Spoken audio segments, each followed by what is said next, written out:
A good way to learn graphic design skills and visual design skills is when you find something that you really like, do a screen capture and then bring that into PowerPoint, kind of play around with some of the ideas in there.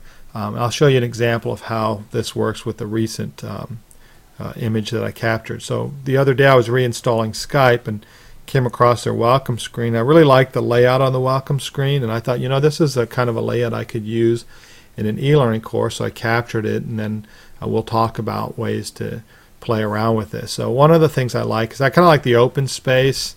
I like the fresh colors and the big icons. And then the layout here is really nice because a lot of times you have people that come into an e-learning course, they don't know anything, and they have to approach the course in a more linear fashion. So they might start at section 1, then 2 and 3. So this is kind of what this could represent. So get started here. And then some learners come into the course and they already have some knowledge, and they might want to just go to certain sections, and so this type of layout works, so where you can actually click on a specific section. So I went ahead and created some derivatives.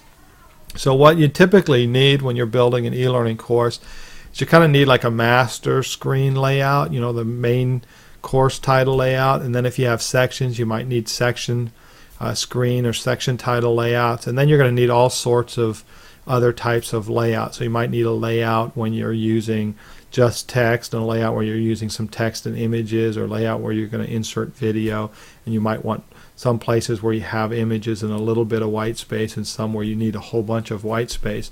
So the thing is to kind of create some of those things and just use them as you need them. So I just go ahead, if we go into the master slide, you'll see some of the ones that I created, and you'll get this so you can play around and do what you want to with them.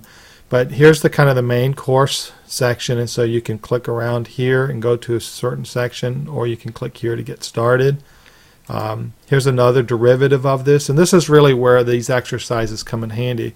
So I built this first one here, but once that's built, then I can go around and start playing with the elements. I can say, okay, I've got this layout, really want to make this box bigger, or maybe I want to take this and I want to put it up on top, and I want to take these and put them on the bottom, or I want to put this on the left hand side, I want to put the icons over on the right side, or I want to put them all on one side and then have like a text box here.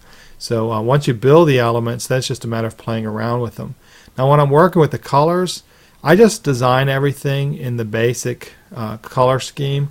So when we look at the let's go here. When we look at the actual color scheme, which I'm going to find here, you'll notice that you have these built-in schemes in PowerPoint. I'm just working with Office, and I just work within these color ranges here, and then I don't even worry about the colors for my template at that point, because when I want to create custom colors, I just create a new theme, and as long as I'm using colors within these accents here, or these boxes, then when I apply a new theme, the color changes. So you'll notice here we've got the blue and the orange, which is just coming from here and here, but as I roll over, you'll notice the accent and everything changes.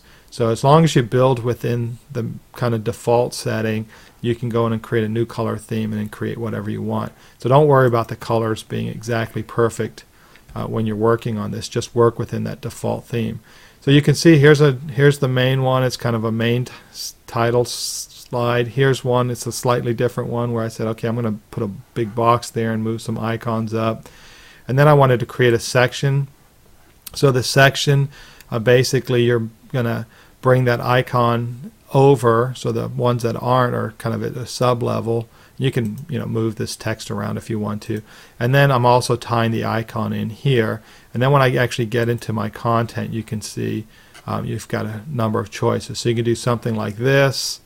You can do a layout like this. These are just different layouts that you can work with.